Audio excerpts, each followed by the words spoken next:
Hi friends, आज का हमारा टॉपिक है TDS and TCS. I hope आपने इस टॉपिक से पहले आपने रिवर्स चार्ज मैकेनिज्म आरसीएम वाला टॉपिक आपने देखा है, समझा है, राइट।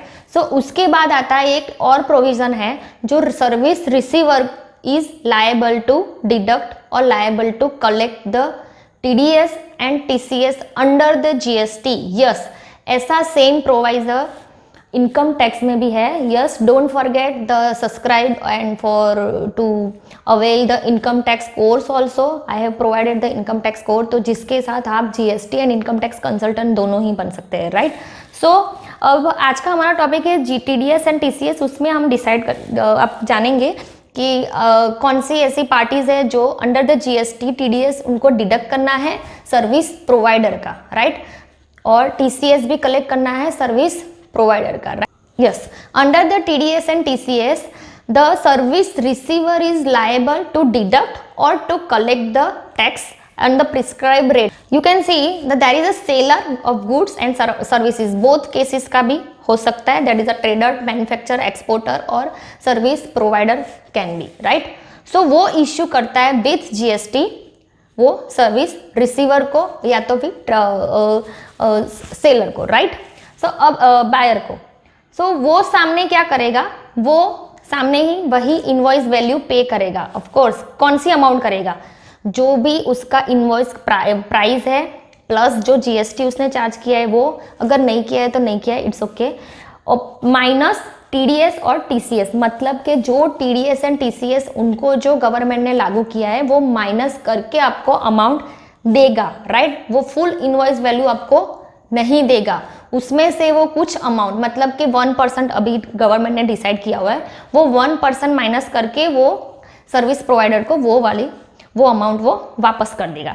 फिर बाद में जो हमारा 1% जो उन्होंने काट लिया है या फिर कलेक्ट किया है, वो वापस जाके वहाँ पे वो टीडीएस और टीसीएस जो भी रहेगा वो मंथली डिपॉजिट करेगा।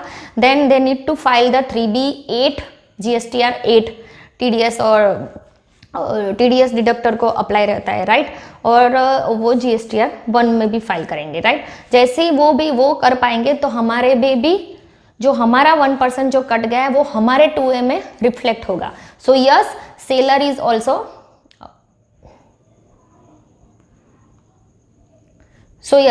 so when they are deposit and deducting the TDS and they will deposit to the government, then the what can seller can do, तो सेलर का जो भी 1% जो कटा था as a TDS and TCS they can claim as a credit, right। so जो भी उनका टैक्स आ रहा है माइनस जो भी उनका आईटीसी बच रहा है माइनस ये टीडीएस एंड टीसीएस जो उनको ऑलरेडी माइनस हो चुका है, ऐसे करके वो सर्विस प्रोवाइडर अपना टैक्स जीएसटी फाइल कर सकता है। सो आपको ये समझ में आ गया होगा कि कैसे टीडीएस एंड टीसीएस का मैकेनिज्म वर्क करता है। It is just like RCM, मगर आरसीएम में क्या था, स्पेसिफाइड सर्विसेज थी, राइट, कि गुड्स के रिलेटेड जो 4 गुड्स थे वो, देन 17 सर्विसेज आर देयर, और कितने कौन कौन से सर्विस रिसीवर ऐसे थे जिनको वो आरसीएम अप्लाई हो रहा है। यस, ये केस में भी टीडीएस एंड टीसीएस सबको नहीं करना है, right, there is a only specified customer. So we will discuss in the next topic. Yes,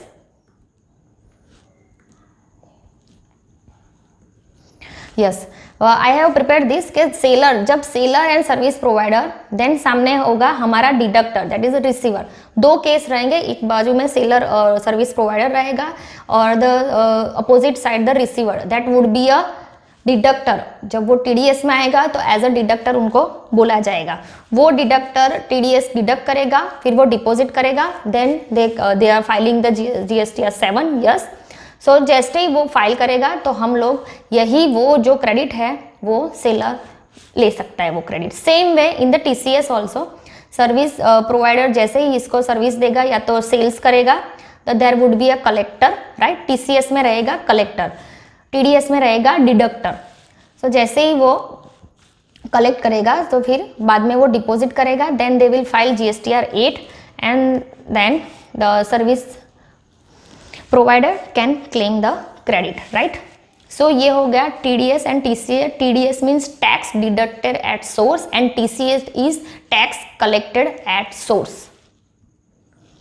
तो विल सी तो who are the deductor and who are the collector. Yes, पहले हम TDS discuss करेंगे। TDS में जब ये provision किस किस को लागू हो रहा है, मतलब कौन से ऐसे सर्विस रिसीवर है जिसको हम सर्विस प्रोवाइड करेंगे, मतलब सामने वाला जो सर्विस प्रोवाइडर है या तो फिर बायर है, जो ये केस में जो रहेगा तो वो लोग खुद डिडक्टर रहेंगे under the GST.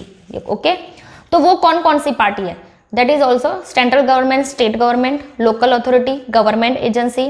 And please watch, I have already prepared the video regarding the state government and central government and what local authority. Yeah, so you can see that what they are the government, what are the department that covering under the local authority, state government and central government. Yes.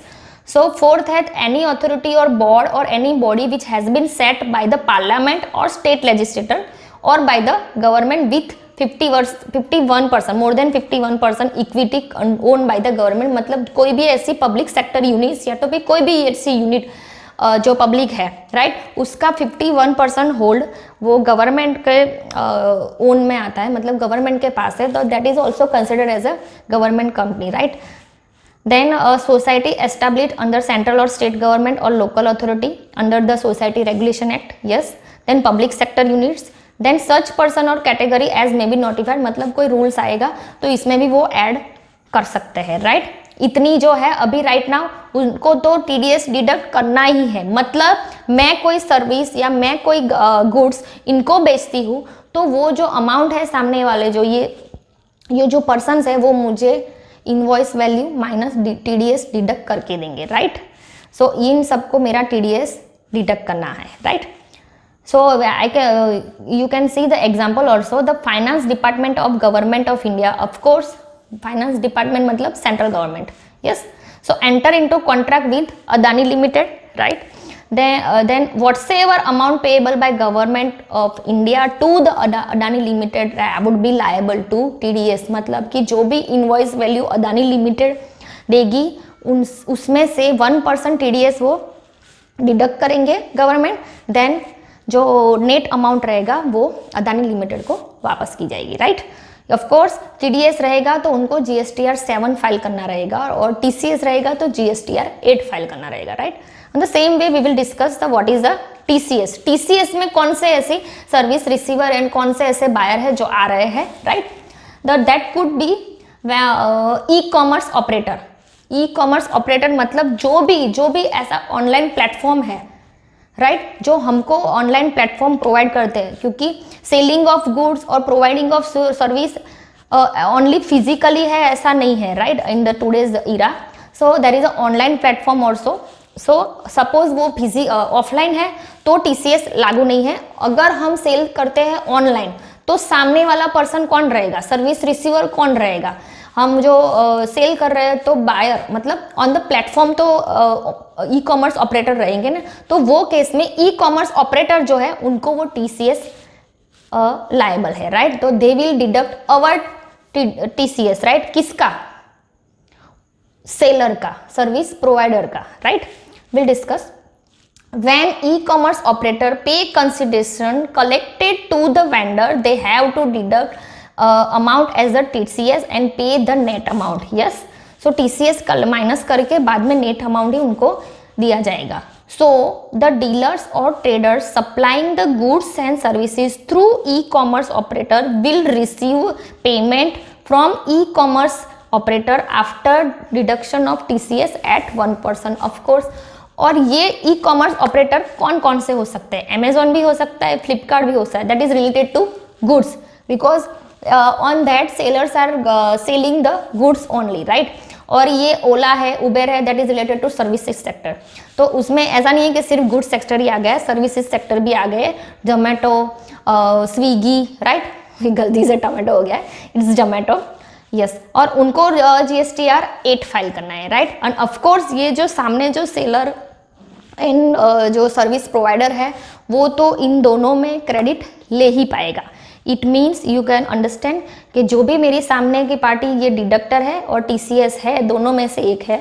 सो मुझे जो amount मिलेगा वो after deducting the TDS and TCS होगा। Okay, let's see the examples. Municipal corporation has required 10 typewriters and mister Patel has supplied to municipal corporation. Municipal corporation वो किस में आता है? लोकल अथॉरिटी में, right? So of course they will fall in the under the TDS criteria. Yes, selling जो इसका bill है वो पटेल का वो कुछ इस तरह से है। Selling price of 10 typewriter at the rate 10,000 पर टाइपराइटर, टैक्सेबल वैल्यू उसकी हो रही है 1 लाख रुपए। उसमें से उसने 28% उसने GST चार्ज किया है, CGST, SGST 14%, राइट? और टोटल वैल्यू, इनवॉइस वैल्यू जो मिस्टर पटेल ने दिया है म्यूनिसिपल कॉर्पोरेशन को, दैट वो हो रहा है 1,28,000, right? Now the question is how to deduct TDS on GST will be given by municipal corporation and how much municipal corporation will pay to Mr. Patel. Yes, यहाँ पे क्वेश्चन ये आ रहा है कि कौन से अमाउंट पे, TDS तो आपकी लायबिलिटी हो गई, राइट? मगर कौन से अमाउंट पे 1% वो डिडक्ट करेगा और कौन सी अमाउंट वो माइनस करके कितनी अमाउंट वो मिस्टर पटेल को देगी, right? So will see TDS to be deducted on the base value, मतलब कि टैक्सेबल वैल्यू वो कौन सी? बिफोर टैक्स वाली। ऑफ कोर्स जो CGST एंड SGST की इंक्लूडिंग के साथ 1,28,000 वाली जो अमाउंट है उस पे नहीं डिडक्ट करना है, 1 लाख पे डिडक्ट करना है। वो ये इसलिए करा गया है क्योंकि ये ऑलरेडी टैक्स है, that is CGST and SGST। So government चाहती है कि जो टैक्स है उस पर और टैक्स मत लगे, right? So the consumer can get the benefit, right? वो क्योंकि उसकी फिर वैल्यू ऑफ गुड्स ज़्यादा बढ़ जाएगी, राइट? सो इसकी वजह से उन्होंने ये बोला है कि जो भी आपको TDS और TCS डिडक्ट करना है that has to be on the taxable value, okay, not on the total value including tax, right? So the TDS would be 1%, right? CGST and SGST। देन वो क्या करेगा? 1% 1 लाख का CGST माइनस करेगा, then 1% SGST minus करेगा, total हो गया 2%, right?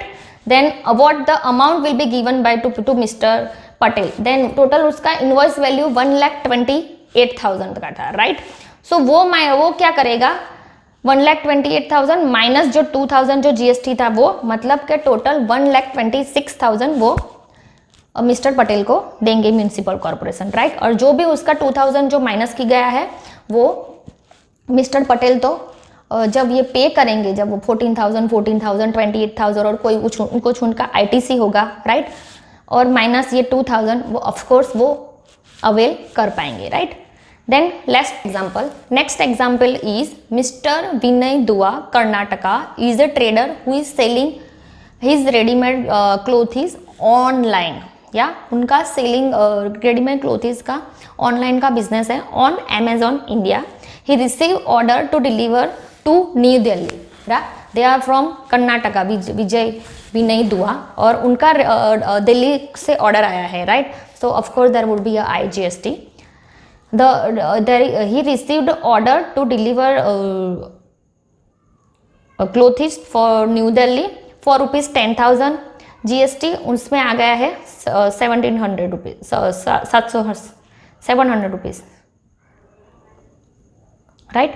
तो टोटल उनका नेट अमाउंट हो गया 9,300, right? Amazon charges commission is 3%, मतलब 3% उनका कमीशन है Amazon ऑन द डीलर, जो उन्होंने जो रिसीव किया है ऑर्डर उस पे। सो वी विल सी कि इस पे आ गया, अभी TCS आएगा, right? So what amount we will deduct, right? So will see the answer. So उनका ऑलरेडी मैंने आपको बताया कि जो टैक्सेबल वैल्यू है उस पे ही TCS माइनस होगा, राइट? सो वो रहेगी वैल्यू, जो GST उसका 700 है वो माइनस हो जाएगा क्योंकि 10,000 में ऑलरेडी वो इंक्लूड है। सो TCS जो 2% लगाना है, राइट? 1% SGST और 1% CGST, मगर इस केस में आएगा IGST ऑफकोर्स, क्योंकि आउटसाइड द इंडिया है, सॉरी आउटसाइड द स्टेट है, right? So Amazon will collect the tax of course, मगर कितना? IGST 2%, वो 10,000 के हिसाब से 2% मतलब 200 रुपये वो कलेक्ट करेगा। और कितनी अमाउंट वो मिस्टर विनय दुआ को देगा? जो 10,000 उसके पास आए हैं माइनस वो 300 रुपीज़ कमीशन, जो 3% उसका जो कमीशन था वो, देन माइनस वो TCS 2% TCS भी माइनस होगा, देन उसका जो नेट ऑफ लाएगा 9,500 वो मिस्टर विनय को दे देंगे। एंड ऑफकोर्स मिस्टर जो विनय है वो ये 200 रुपये की क्रेडिट जब उनको जो टैक्स भरने को आ रहा है उसमें से वो माइनस कर सकते हैं, राइट। सो ये हो गया हमारा TDS एंड TCS। और प्लीज़ हमारा जो नेक्स्ट वीडियो है that is on the comparison of video, that is a TD जो क्या, क्योंकि नॉर्मली तो आपको सेम ही लग रहा है कि what is RCM, what is TDS and what is TCS, will discuss the difference of them. And please keep in mind कि जो भी 1% TDS एंड TCS है that is on the each side, SGST 1% and CGST 1%, right. So हमारा total तो रहता है, total हो गया हमारा 2%, right. So that's all for today. Thank you for watching.